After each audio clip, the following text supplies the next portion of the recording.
Hi everyone, we are back again. तो जैसे कि हमें लुइस ने बताया, he is currently working on cancer studies and brain tumours at University of Cambridge. उसने हमें डिटेल से बताया कि किस तरह he went from med school, लेकिन किस तरह उसका नैरेटिव चेंज हुआ। यहाँ पे मकसद ये नहीं है कि किसी एक सर्टेन डिग्री को अंडरमाइन करना या उसे आप लोगों को डीमोटिवेट करना। मकसद ये है कि हम जो लोग जिन्हें अल्लाह ने मौका दिया कि वो बाहर जाके पढ़ सकें और रिसर्च मेथड से वो इंट्रोड्यूस हुए, तो हम अपने लोगों को उस चीज की तरफ लेके आए। ठीक है, आप सबका या मेरा या किसी और का इंटरेस्ट उस वक्त तक उस चीज से वाबस्ता या उस चीज से नहीं हो सकता जब तक हम उस चीज को, उसकी इंपॉर्टेंस, उसकी सिग्निफिकेंस हमें नहीं है पता। सर। ठीक है, तो उसकी सिग्निफिकेंस हमें पता होना जरूरी है कि उसकी फ्यूचर इम्प्लीकेशंस क्या है, वो लॉन्ग टर्म डिजीज ब्रेन और डिजीज सिस्टम में कैसे हमें हेल्प करते हैं, और वो कैसे फर्दर रिफाइन करेंगी क्लिनिकल डायग्नोसिस को। ठीक है, तो पर्पस ये है कि न्यूरोसाइंस को पाकिस्तान में रिसर्च पर्सपेक्टिव के थ्रू लेके आना है। उसके लिए जरूरी है कि हम पहले न्यूरोसाइंस का एक कोर्स, जो कि फंडामेंटल से इंटरमीडिएट और एडवांस लेवल करिकुलम होगा। ठीक है, आप लोग, हमारा पेज है न्यूरोसाइंस विद अब्दुल रहमान, उसमें मुझे मैसेज कर सकते हैं। I will drop my email, आप ईमेल कर सकते हैं, आप बताएंगे कि हम उस कोर्स में इंटरेस्टेड हैं। वो सोली कोर्स रिसर्च बेस्ड होगा। आपने जो न्यूरोलॉजी या न्यूरोसाइंस अपने मेड स्कूल में, या अगर आप साइकोलॉजी स्टूडेंट्स हैं तो आपने वो न्यूरोसाइंस किसी तरीके से पढ़ी है, तो वो उससे आई अश्योर यू टोटली डिफरेंट होगी। ठीक है, तो उसके लिए रिक्वायरमेंट सिर्फ एक है। The course is free of charge, there is zero cost, but I want to make sure the people are passionate to learn. ठीक है, आपको एक बात बताता चलो, जब ये मैं इवेंट शुरू कर रहा था तो मैं लोगों को कह रहा था कि आप प्लीज इवेंट अटेंड करें, and the people were asking to me कि कैन वी गेट सर्टिफिकेट्स। तो जस्ट इमेजिन कि आप as in, if I am not wrong, that's right. Exactly यही रुझान है, यही तो रुझान है। तो ये बात है कि जब हम सर्टिफिकेट्स लेने की वजह से या यूएसएमएलई या प्लैब में हमारा जो मेरिट है या हमारी जो क्रेडिबिलिटी है वो ज्यादा हो जाए, इसलिए ऐसे इवेंट्स अटेंड करेंगे, तो जो हम जैसे लोग जिन्होंने सिर्फ 10 साल यहाँ तक पहुंचने के लिए लगाए हैं, ट्रस्ट मी, अभी मुझे 10 साल हो गए और मैं पीएचडी अभी कर रहा हूँ। जब से मैंने न्यूरोसाइंस स्टार्ट की और अब तक 10 साल हो गए हैं। ठीक है, और I can't say I am an expert, fully expert बहुत दूर की बात है। आई कांट इवन से I am an expert in neuroscience.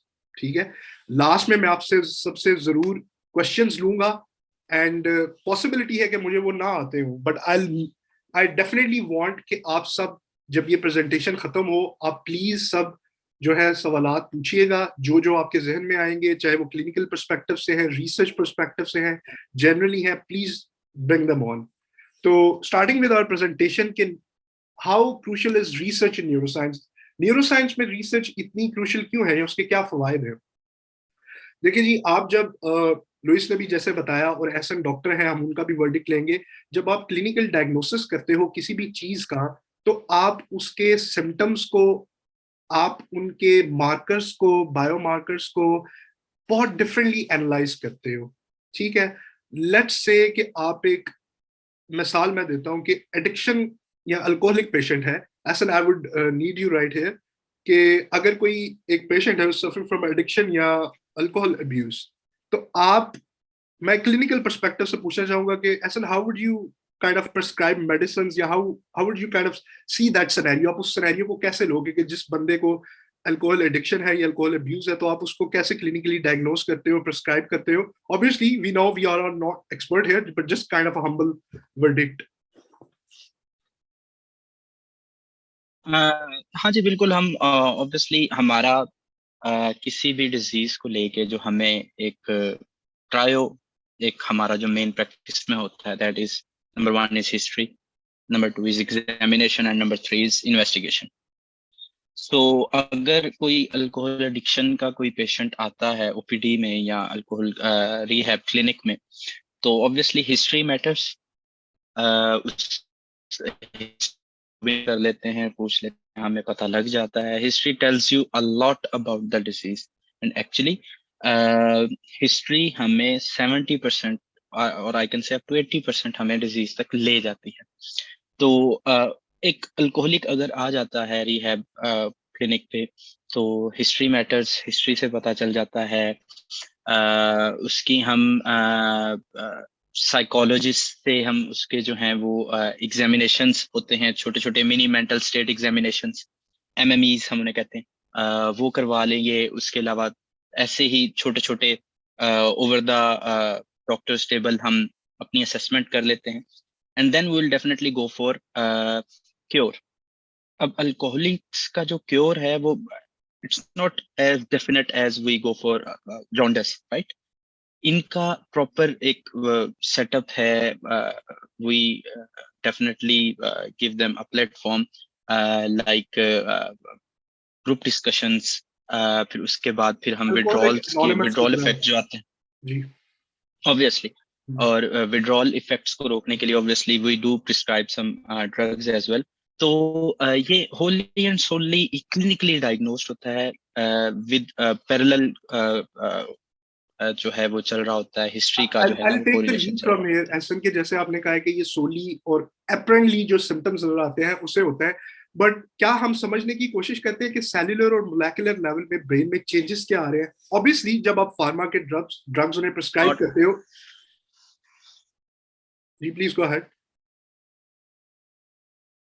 No no, हम हम देखें, हम उसके क्लिनिकली हम उसकी उर्दू में मैं अगर बताऊं तो क्लिनिकली हम उसकी दर्जाबंदी कर सकते हैं कि alcohol consumption depends upon history कितनी हुई है और उसके बाद वो किस हद तक डैमेज कर गया। ठीक हो गया। ऑब्वियसली अगर क्रोनिक अल्कोहलिक है तो ऑब्वियसली वो हमारी डिजीजेस हैं उसमें लाए कर जाएगा। वर्निक इंसेफलोपैथी हो जाएगी, उसमें वो प्रॉपर एटेक्सिया उसे हो जाएगा, कन्फेबुलेशन हो जाएगी, वो अपनी फैब्रिकेटेड स्टोरीज बनाएगा। तो क्लिनिकली हम दर्जाबंदी कर लेते हैं, राइट। लेकिन ऑब्वियसली हमारे इस बेल्ट में, स्पेशली हमारे इस साउथ एशिया में या पाकिस्तान में, टू बी ऑनेस्ट, क्योंकि हमारे नेबर्स कंट्रीज तो रिसर्च और आईटी में हमसे आगे हैं, फॉर्चुनेटली और अनफॉर्चुनेटली। लेकिन हमारे यहाँ पे क्लिनिकली डायग्नोसिस अल्कोहलिज्म का या इन बाकी डिजीजेस का ज्यादा है। We don't go for investigations, specially molecular investigations जो आपने कहा। तो ऐसा यही बात है कि हम ट्रायल्स कंडक्ट करेंगे जो कि क्लिनिकल लेवल पे है, ठीक है, बट ऑब्वियसली हम उसके मोलेकुलर चेंजेस को या मोलेकुलर डिस्क्रिपेंसीज को हम स्टडी नहीं करेंगे। तो पॉइंट यहाँ पे यही आता है, लेट मी अश्योर यू कि मैं जब रिसर्च करता हूँ या मैं बाकी लैब्स के साथ कोलैबोरेशन करता हूँ, जब आप रैट्स पे या पोस्टमार्टम ह्यूमन ब्रेन्स पे स्लाइसेस पे हिपोकैम्पस और वीटी वेंट्रल टेजुमेंटल एरिया, ठीक है, डॉर्सल स्ट्रिएटम, प्रीफ्रंटल कॉर्टेक्स, जब आप इनकी स्लाइसेस लेके आप अल्कोहल को इंड्यूस करते हो ना, उनकी परफियन सिस्टम वो एज एगनिस्ट यूज करते हो, एज अ को एगनिस्ट यूज करते हो, आप यकीन करें कि जो उनके इफेक्ट्स हैं वो ईच स्लाइसेस पे डिफरेंट आते हैं।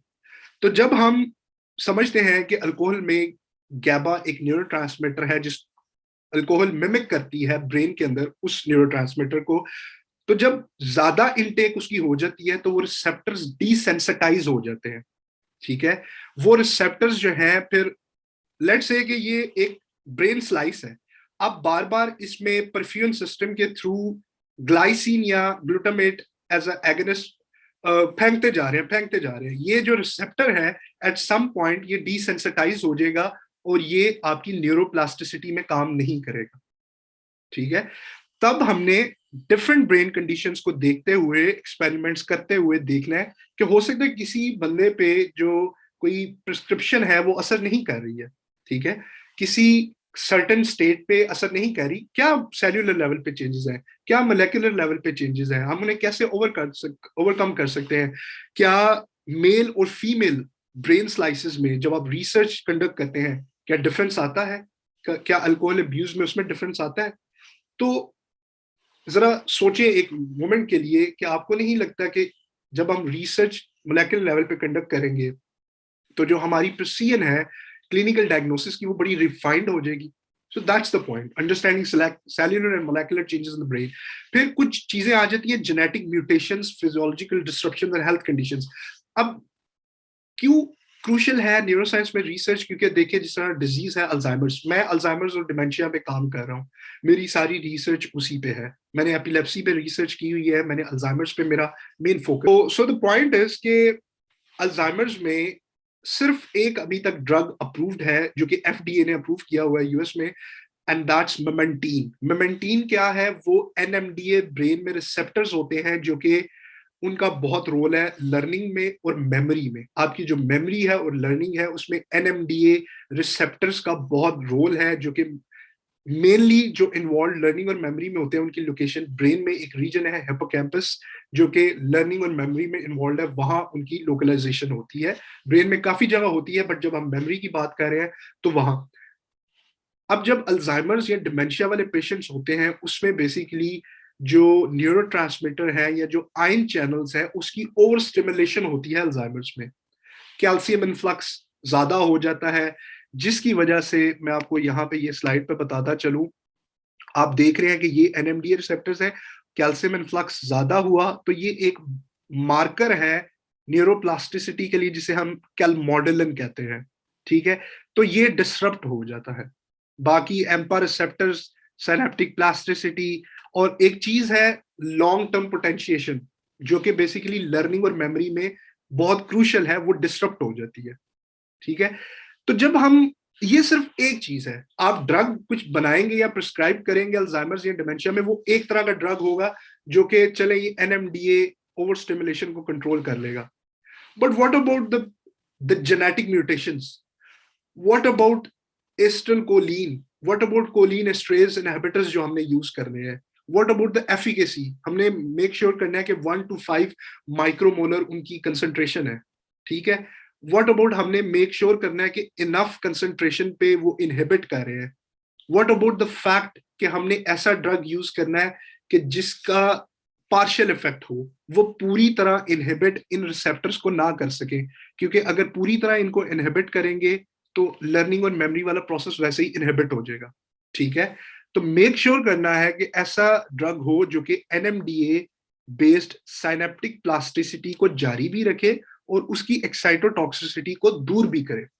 My research is focused on a drug called harmony, जो कि पार्शियली उसको ब्लॉक करता है, और जो हमने बात की कि एसिटिलकोलिन की भी डिक्लाइन होती है हिप्पोकैम्पस में अल्जाइमर्स में, तो वो उसको भी टारगेट करती है, as a multi ligand drug होता है।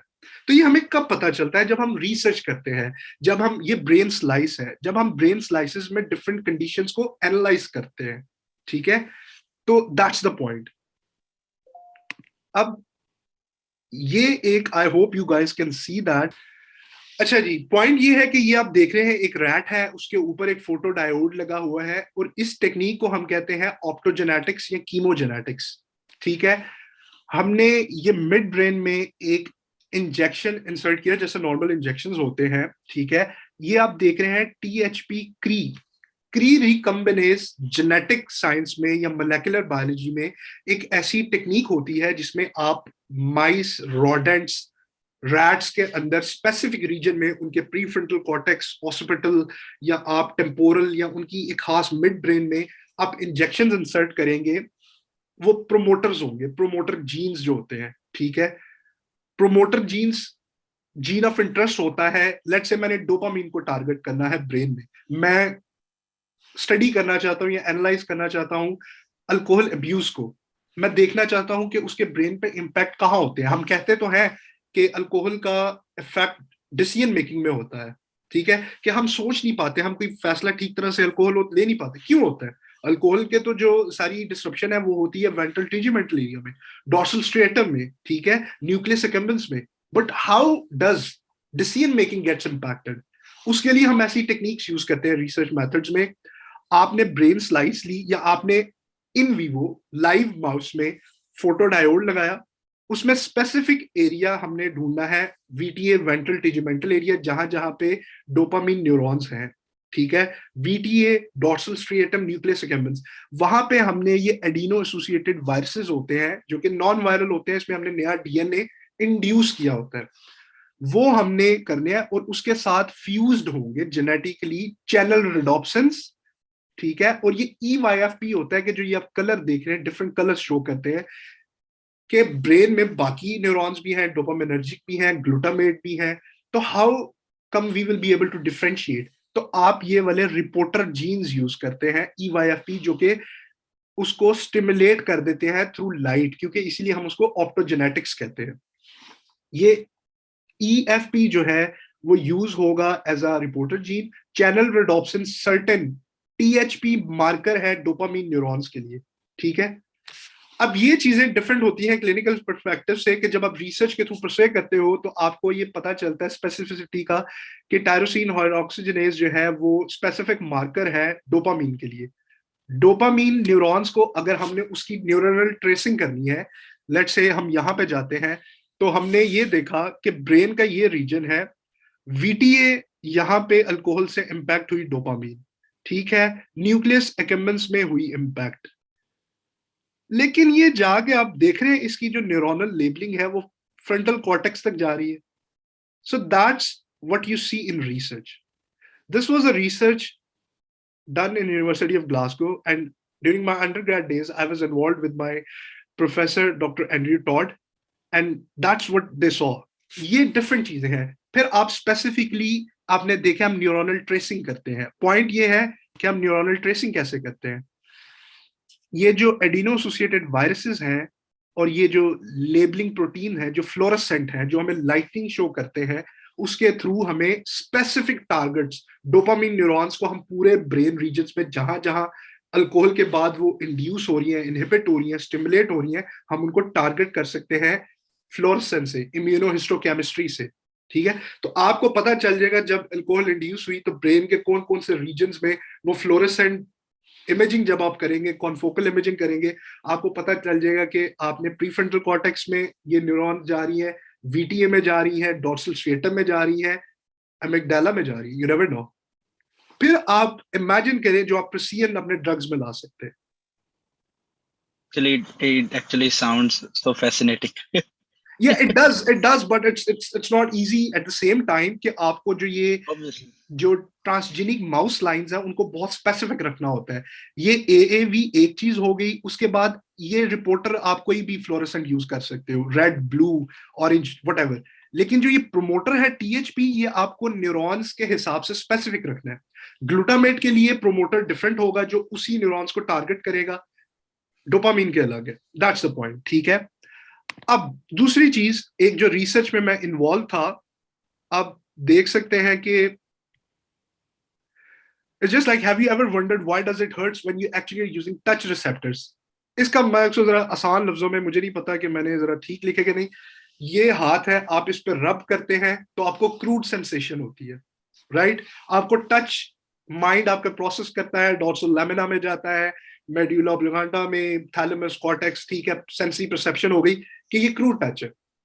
लेकिन जब यहाँ पे ही आपका कोई वुंड है, आपको चोट लगी है, तो ये हाथ आपकी क्रूड टच की वजह से पेन सेंसेशन क्यों देता है? Have you ever wondered that?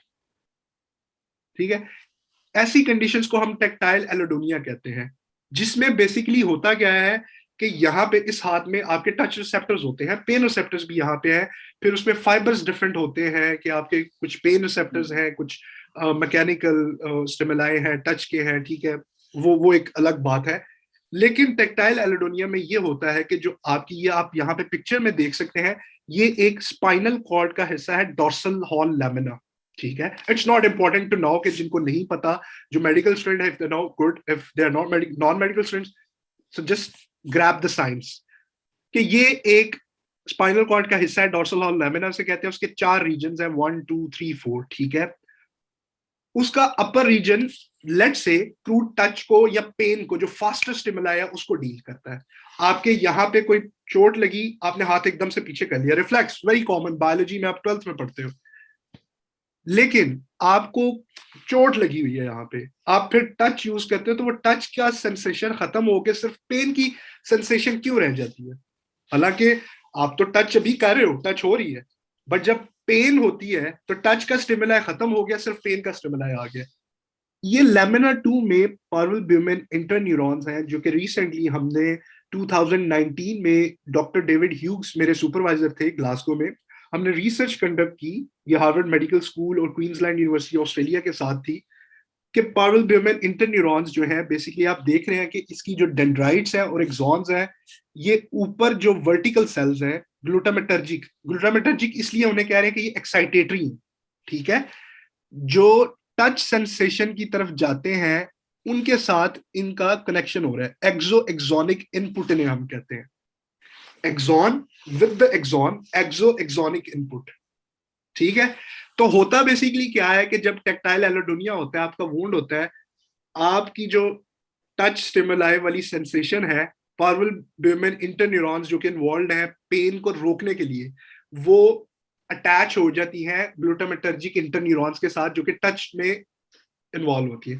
तो just imagine if that's the parvalbumin neuron, that's the glutamatergic neuron, if they get attached, आपकी जो क्रूड टच की है वो खत्म हो जाएगी, the only sensation that would remain is of pain. इसी तरीके से अक्सर आपने देखा होगा कि हमें चोट लगे तो हमारे माँ बाप अक्सर जस्ट दे रब against the surface, right, why do do that, मतलब आप, if someone is a very rational or a clinical person, how would that sound to them? उसमें होता क्या है कि अगर किसी को टेक्टाइल एलोडोनिया नहीं है, अगर नॉर्मल कंडीशंस में है, तो ये जो आप पैरल ब्यूमेन इंटरन्यूरॉन्स देख रहे हैं बेसिकली ये गैबा और ग्लाइसिन के थ्रू कंडक्ट होती हैं। ये जो इंटरन्यूरॉन्स हैं ये ऊपर जाके जो पेन की सेंसेशन होती है ना उसको मॉड्यूलेट करते हैं अंडर नॉर्मल कंडीशंस, उसको कम कर देते हैं, ठीक है।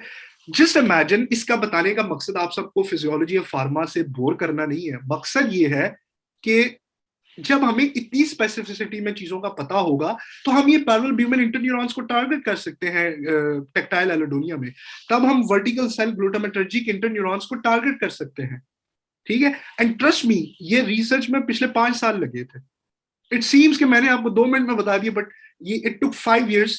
And if you ask my supervisor doctor David Hughes, he will tell you कि इनकी जो लेबलिंग है, ये जो आप राइट साइड पे रेड कलर देख रहे हैं, ये स्पेसिफिकली पूरे spinal cord dorsal horn lamina 2 में, I think if I am not wrong, सिर्फ पैरेलल ब्यूमेन इंटरन्यूरॉन्स हैं जो कि पेन को मॉड्यूलेट करती हैं। जब आप रब करते हैं ना तो पेन अक्सर कम महसूस होती है, उसको मॉड्यूलेट करते हैं, सिर्फ उनकी लोकलाइजेशन है, बाकी न्यूरॉन्स को आपने डिमिनिश कर दिया।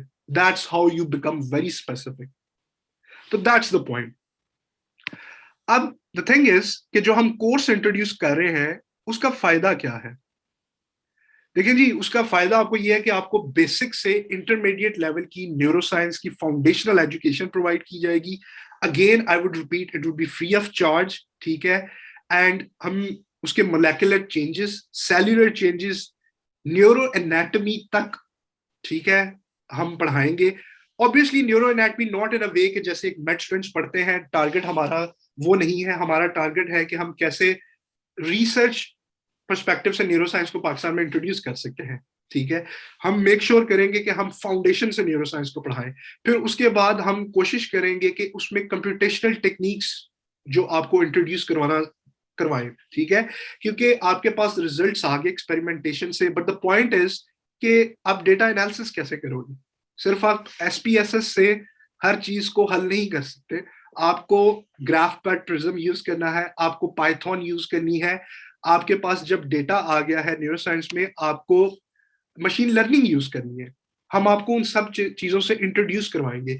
इसके लिए हमने पाकिस्तान में एक ऑर्गेनाइजेशन बनाई है, if I can just pop right here, let me know. और क्या हुआ, किस तरह लिख के देखिए। Is there anyone coming with a question?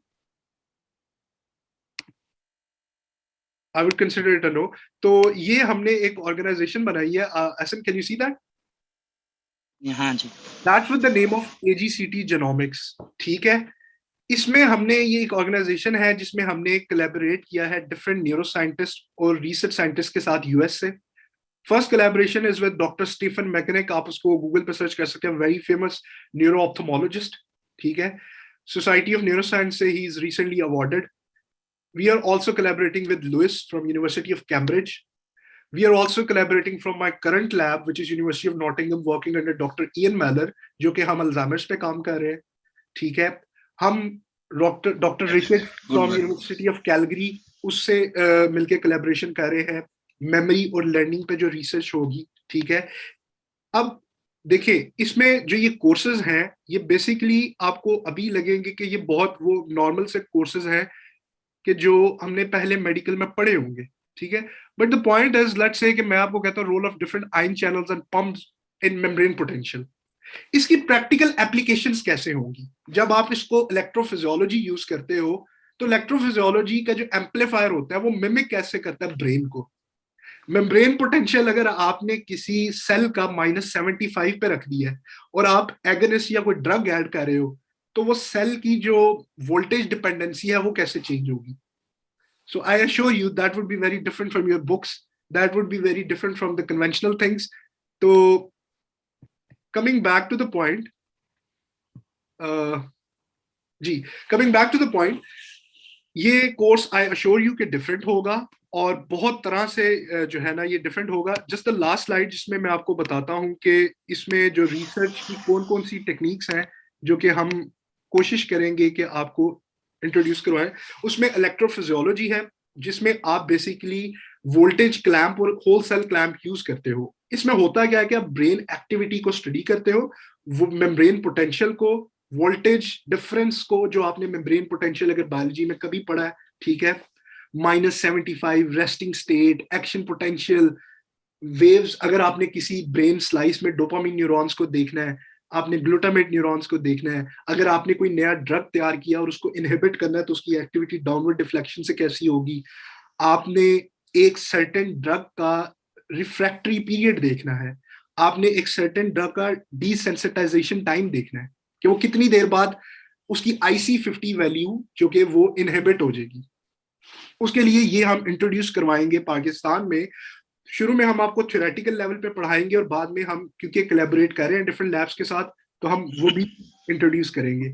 Aves injection जो है एड्रीनो एसोसिएटेड वायरसेस, बेसिकली ये यूज होते हैं। मुझे I just get back to you after this, but thank you for raising your hand coming with a question.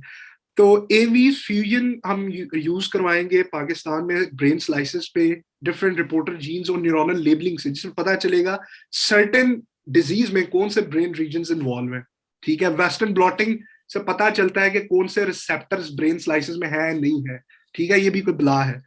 RNA transcription और DNA transformation basically हम use करेंगे कि जब अक्सर सेल्स में DNA काम नहीं कर रहा तो हम उसकी RNA ट्रांसक्रिप्शन यूज करेंगे, क्योंकि DNA सिर्फ सर्टेनली न्यूक्लियस में इंसर्ट किया जा सकता है, ठीक है। कंप्यूटेशनल न्यूरोसाइंस में हम पाइथन, R, SPSS, ग्राफपैड, प्रिज्म सिखाएंगे, ठीक है, ताकि आपकी सारी जितनी भी रिसर्च एनालिसिस है वो जाया ना जाए। तो that was just an overview.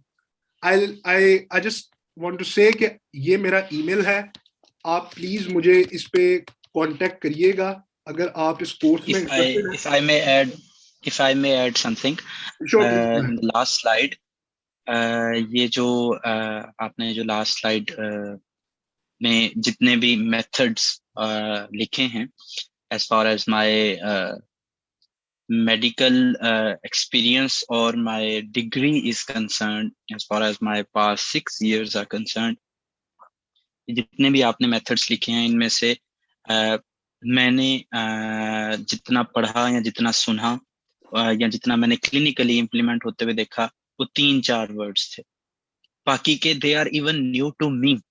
So that actually shows कि कितनी लैगिंग है, कितना गैप है हमारा मॉडर्न वर्ल्ड से in terms of clinical implication, in terms of knowledge, in terms of recent advancements. All right? That's a good point. ये जो है ये आपका ये एक although it looks so feeble right now, लेकिन ये जो कोशिश है, आपका जो प्लेटफॉर्म है, I will definitely appreciate it कि किसी भी हमारी उर्दू की स्लैंग लैंग्वेज में जो है वो कहा जाता है कि किसी भी इमारत को अगर पक्का रखना है तो इसकी बेसिस जो है स्ट्रांग होनी चाहिए, बेसिस से काम शुरू होना। Exactly. तो आप बेसिस से शुरू करें। आई होप ये जितनी भी स्लाइड्स हैं 7-8 ये रॉ लैंग्वेज में हमने अपनी ऑडियंस को समझा दी होंगी, लेकिन I will definitely take this moment to appreciate your effort कि आप ये ग्रास रूट लेवल से we will try to involve in it कि हम जीरो से शुरू करें एज यू जस्ट सेड कि हम मोलेकुलर लेवल की एनाटॉमी एंड फिजियोलॉजी से शुरू करेंगे। तो इसी तरह ही जो इंटरेस्टेड होंगे वो regardless of charge fees and regardless of certificates as well, you know certificates का जो Exactly. I would mania just है bold that with the हमारे। certificates as well. कि बिल्कुल है, ट्रॉलिंग से हम थोड़ा हटके कहते हैं कि ये बिल्कुल आई अश्योर यू कि इसमें आपको state of the art technique से इंट्रोड्यूस करवाया जाएगा न्यूरोसाइंस में। आपको अनकरीब हम कोलैबोरेशंस कर रहे हैं यूएस से, यूके में, कनाडा में डिफरेंट लैब्स के साथ, हमें फंडिंग्स मिलेंगी और हम इसको अच्छी तरह परस्यू करेंगे। आई अश्योर यू दैट, ठीक है।